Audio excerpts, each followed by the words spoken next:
Near mint condition, the home of collected editions. And check out that eye, that's exactly what we want to see. Woo, look at that panel, baby. And that, as they say, is that.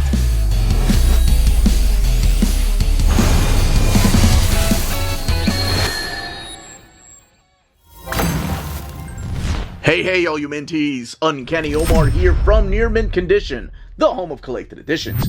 Join me today for my overview of the Once Upon a Time at the End of the World, the Slipcase edition from Boom Studios. So let's go ahead and get started.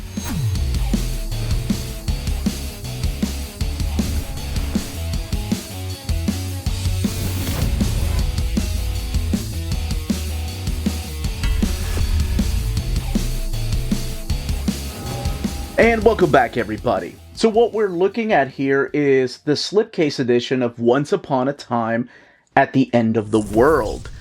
So let's take a look at the slipcase here, the Boom Studios logo, Once Upon a Time at the End of the World. Alexandre Tefenkg, Duca, and Dragotta are the main artists. And I love all of the different images here, because once you start reading the book, you're like, what is this badge about? I promise it will all make sense. Let's get this out of the slipcase. So there is what you'll get if you get the Deluxe edition. This is the slipcase edition. The Deluxe edition is $49.99. If you want it in the slipcase, it is $69.99. You can see the glossy finish on the badges there and the symbols. And no real pattern or anything inside. And here's the book itself, where we have the different artists takes on these characters. So Jason Aaron, Alexandre Tefenkg, Leila del Duca, Nick Dragotta, Lee Lufridge, Tamra Bonvillain, and Rico Renzi taking the top billing. And then the spine again, which we saw, of course, and the back of the book. 1, 2, and 3. So separated into 3 books. And it does have a flat spine, but we'll look at the binding in a little bit. So this has been released previously in 3 different trade paperbacks, but here it is collected for the first time in an oversized format. So yes, let's go ahead and open it up and talk about the story, look at this artwork, and then look at the extras in the back and the build, of course. Let's go ahead and get this book opened. Beautiful end sheets right here, and it's the exact opposite on that page, or on those end sheets. Once Upon a Time at the End of the World, Boom Studios, written all by Jason Aaron. And then this is where it might get a little confusing, but I promise when you read this, it all makes sense. Alexandre Tefenkg working with Lee Lufridge on the, I don't want to call it the past or the flashback, but it does become the flashback in Book 2. And then Leila del Duca working with Tamra Bonvillain on Book 2. And then Book 3, it's Nick Dragotta working with Rico Renzi. All of it lettered by and World Design. So you'll see a little bit what I mean here as flash forward and flashback. And broken down into different chapters over here with the page number, and the page numbers are there. So broken up into Book 1, Love in the Wasteland. Book 2, The Rise and Fall of Goldgonooza. And Book 3, Not Even If You're the Last Person on Earth. This book collects Once Upon a Time at the End of the World, issues 1 through 15, all of it. 544 pages, $49.99 for the Deluxe, $69.99 for the slipcase. Introduction here by Jason Aaron from February of 2025. Talking about when he wrote this and how much it changed over the years when the idea first sparked in his head.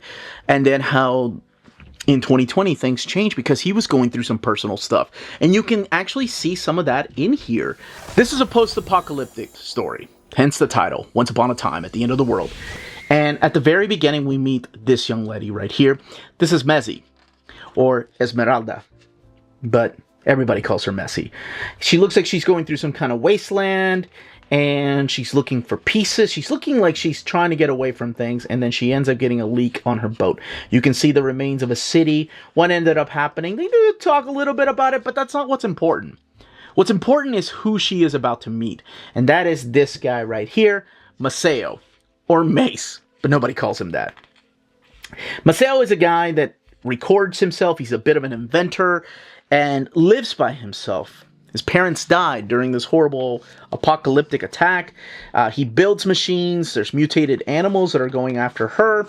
He doesn't know exactly what she is, that he could be at first, Maceo thinks that she is something called an acid swamper, but no, it's a girl, and he doesn't know what to do, because he hasn't been around anybody. It's just been him. And again, looking like Doc Ock right here, building his own things.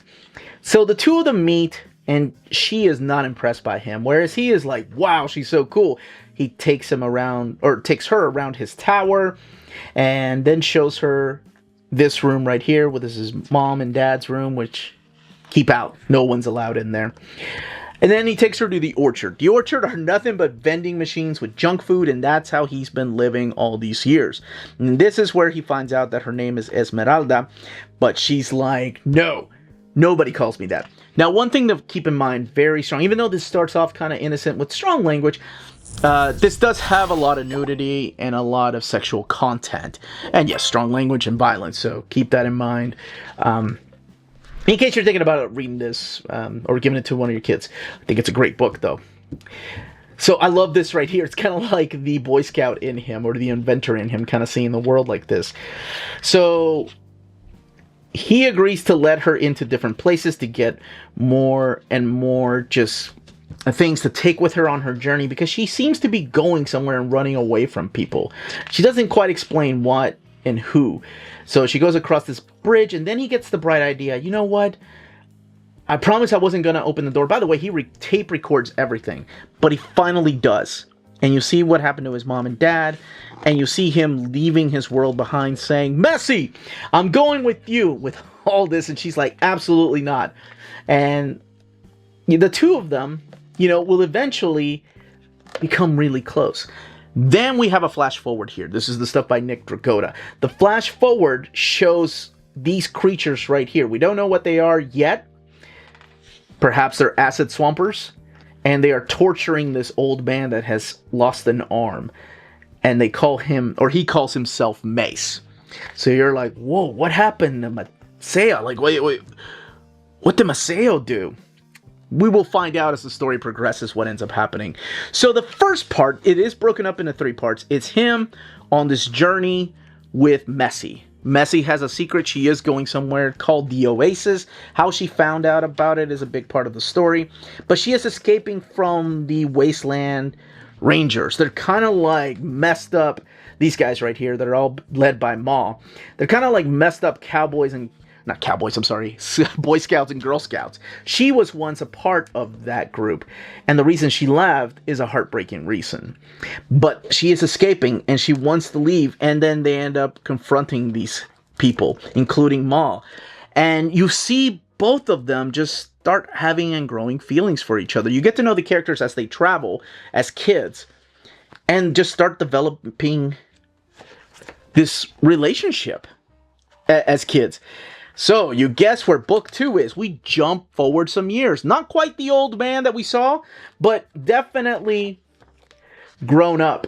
And during this time, exploring things, exploring each other's bodies. This is the end of the world we're talking about. Meeting different people. There'll be people they meet, and everybody just went through a sexual revolution. Everybody's free. Everybody's making out with everybody. Oh my gosh, they're trying to find a place for themselves. They're trying to find a home. And that's where that name comes from. The Goldgonooza. So it's like, we saw the Rise and Fall title. But this is where they end up finding it. And then finding a community. Building a huge community here. But not everything lasts. And you can find out exactly what happens here. What makes them not last. And how it ties it to the flash forwards. So speaking of flash forwards, let's get to the 3rd and final chapter, or the book, where we have these old people fighting against each other and surviving. Now, most of the time, Mace is naked, and this is titled, Not Even If You Were the Last Person on Earth. That's what this is. There will be flashbacks. Again, drawn, not by Nick Dragotta. Nick Dragotta is doing this part right here. The flashbacks are all done by Alexandre Tefenkg. And then the flashbacks to when they were adults, or I'm sorry, a little bit older, during that sexual revolution of Goldgonooza. That's drawn by Leila del Duca. This explains everything, how everything comes together. We still have those flashbacks, what ended up happening to these characters, who they're fighting, what he was trying to build, because it is important to note that he was an inventor. It goes back to their first meeting. So it goes back and forth, but I promise you're never lost, because at the end of the day, this is a story about two people finding each other. That's why I said it doesn't matter what caused this apocalypse. It's just these two star-crossed lovers wandering this planet and finding each other. Finding the best there is in humanity and what's left of it, trying to build a community. What happens if that community falls apart? What happens if you're driven apart years later? And who do you trust? And what happens when you feel betrayed by the one person you were supposed to trust your entire life, or what's remaining of it? Doesn't matter if this is in a post-apocalyptic future, we all go through things like this whenever we find a significant other. Yes, it gets insane. Yes, it gets crazy. But we all go through these motions. And I think that's why this book speaks to a lot of... It spoke to me. I thought it was beautifully written. Man, Jason Aaron's just knocking it out of the park. It's like he's gotten his second renaissance, if you will. Let's look in the back here, because that's all I want to say about the plot. So rest assured, all the covers are here. Fully splash page. I worry sometimes because of books like Something is Killing the Children, where they don't have any of the covers, that they don't collect all the covers, but here the covers are. So rest assured, the covers are all here by the different artists, and then the variant covers are collected through here too. And I think for the most part, these are all safe to show. I don't think there are any. I say that and then I'm going to flip through one that's like, whoa, that's crossing the line. Okay, that was close, but it's fine. No sketches or anything, but you do get the full covers, and then, of course, the bio on the creators. Let's look at the build of this book. 544 pages, printed in this thick, glossy paper stock. It does have sewn binding, and it lays over really well with no gutter loss at all, and bleed through. No bleed through. But that's what Once Upon a Time at the End of the World is. And that's what the art looks like. Those are the extras. And that, as they say, is that. If you're interested in purchasing this Slipcase edition or the Deluxe edition, don't forget to check out our sponsors. If you're in Europe and you're interested in buying these books, definitely check out Walt's Comic Shop in Berlin, Germany.